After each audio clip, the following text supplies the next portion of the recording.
I watched a man pull a snake from a fire 3 times, and every time it bit him.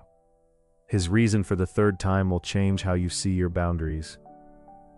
Have you ever had the same painful feeling, the exact same mistake happened to you not once, but 3 or 4 times?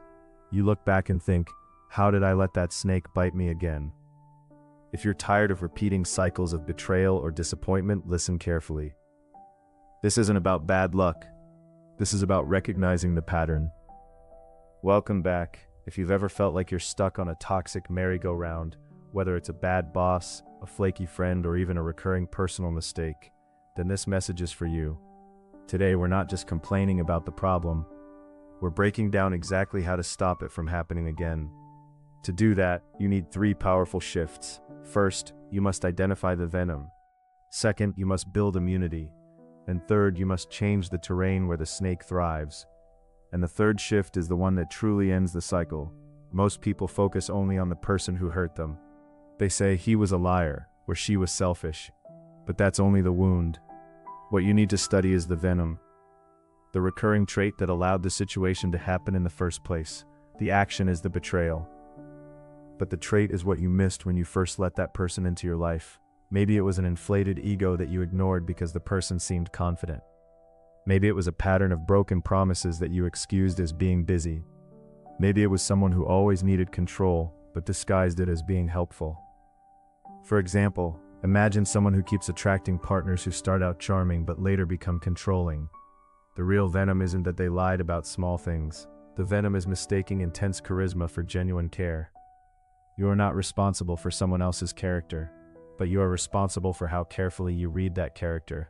When you learn to recognize the specific trait behind the behavior, you begin spotting the warning signs much earlier, before the bite ever happens. Once you know the venom, the next step is building immunity.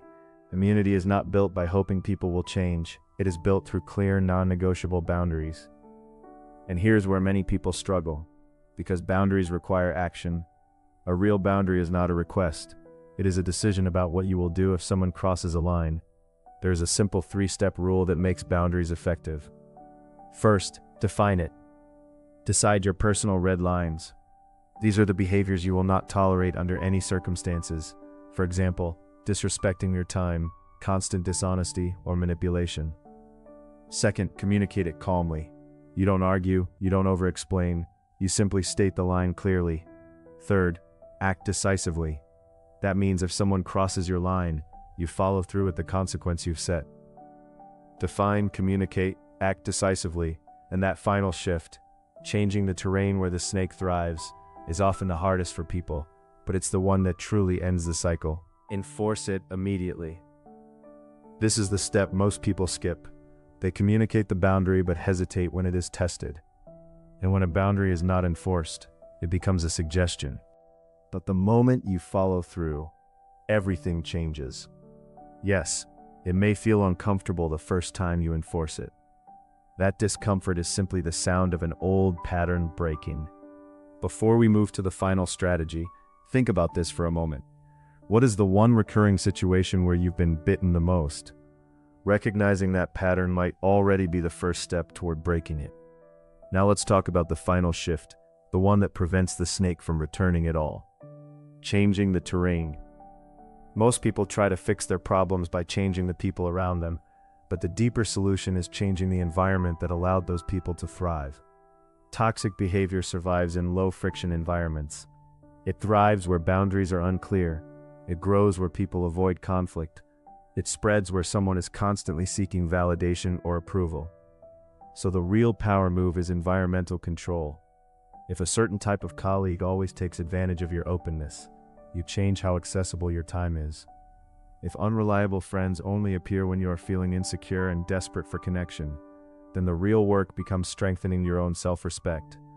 When your environment becomes structured, intentional, and protective of your energy, toxic patterns begin to disappear on their own, because those who depend on manipulation and chaos quickly realize that your space is no longer easy to enter. You become high friction for toxicity, and that is exactly where your power lies. So remember this. First, identify the venom, the repeating trait behind the betrayal. Second, Build immunity through clear and enforced boundaries. And third, change the terrain by designing a life where those patterns cannot easily survive. This is not about becoming cold or cynical. It is about becoming wise. Wisdom is not the absence of danger. Wisdom is the ability to recognize danger before it becomes damage. You have the power to break the pattern,